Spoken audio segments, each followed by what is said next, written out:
I'm glad to address the 14th annual conference of the Institute for National Security Studies, which is not only a leading think tank in the region, but also continues to provide some of the sharpest analysis of its dynamics.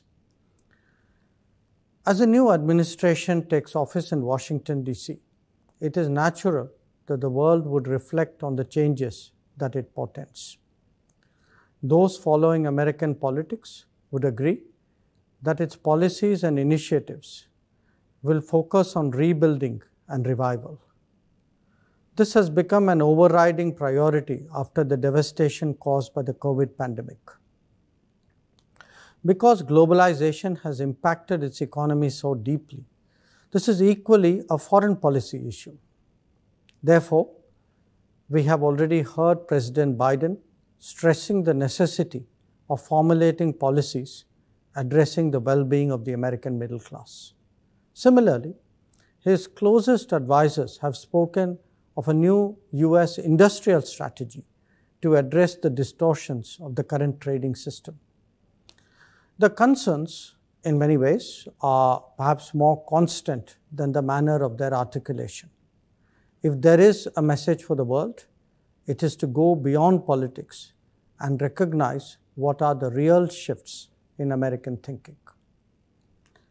The United States has been actively and continuously engaged in commitments abroad for almost 2 decades. This is a long time by any standards. There are again opinions about both the causes and outcomes. But that said, the challenges of the world will not go away, and the United States, as a preeminent power, will have to grapple with them. The world will, of course, hope that the long view will prevail. This means smart applications of power and influence abroad, as well as strong partnerships. It is also necessary that solutions to current conflicts are arrived at through broader consultations. Like the rest of the world, the US too has been coming to terms with the rebalancing of the global power distribution. This has been accelerating over the last decade and would probably continue. No amount of wishful thinking can turn the clock back. Obviously, the administration would survey the landscape that it has inherited and respond to the contemporary requirements. Nowhere have the changes been sharper than in Asia. So presumably, it would also be reflected now in policy formulation. West Asia, or the Middle East, has witnessed remarkable events in recent months. The Abraham Accords have opened up possibilities that could have not even been imagined earlier.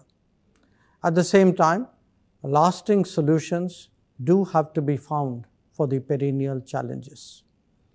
The international community has vital stakes in the stability and prosperity of this region. The priorities of the incoming administration would obviously help shape a new global agenda. At the heart of that should be a recognition of the indivisibility of our existence and therefore of our challenges. Climate change, pandemics, and terrorism would surely rank foremost among them. Strengthening multilateralism is also imperative if such issues are to be addressed effectively. Reforming the architecture and even the working of international organizations is in our common interest. Where climate change is concerned, an American return to upholding global commitments will be widely welcomed. India reflects both its own beliefs and world opinion today as it ramps up its renewable energy targets, expands its forest cover, enhances its biodiversity, and focuses on effective water utilization. It has also led to major international initiatives, the International Solar Alliance and the Coalition for Disaster Resilient Infrastructure. A stronger consensus on seriously addressing the climate change challenges has obviously its own implications. Combating pandemics will naturally dominate the global agenda in the coming days. The interdependent nature of our life means that no one is safe till everyone is safe. If there was one occasion where the limitation of purely national actions was visible, it was in the response to COVID-19. As a country that provided, during this pandemic, medical supplies and equipment to more than 150 nations, many of them as grants, India supports greater coordination among responders. Even as we have begun mass vaccination at home, Indian vaccine supplies to our immediate neighbors have started. This is expected to cover other partner countries in the coming days.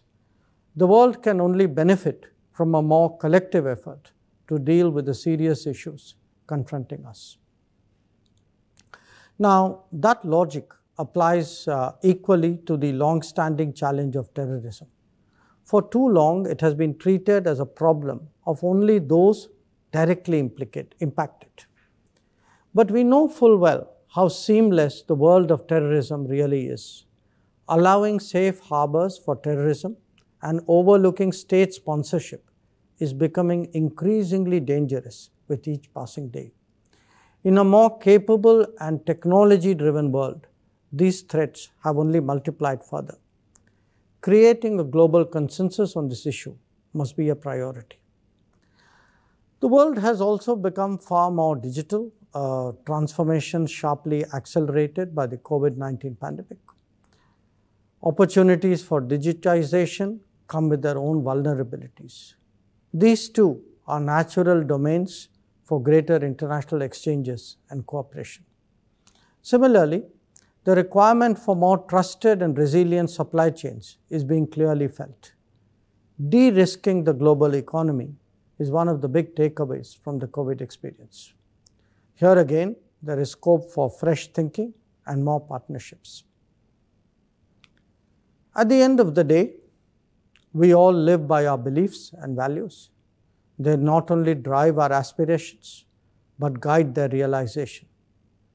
Democratic, pluralistic, and market-based polities have a shared interest in ensuring that the global order evolves in the right direction. This will not happen by itself, nor indeed be without challenges. Working together in that regard is as important as on other global issues. The world is about moving on, but it is equally about moving with the times. Whether it is the new administration in the US or those in different corners of the world, we have a shared interest and collective obligation to make our planet a better place. There is so much riding on both our willingness and our ability to do so. Thank you for your attention.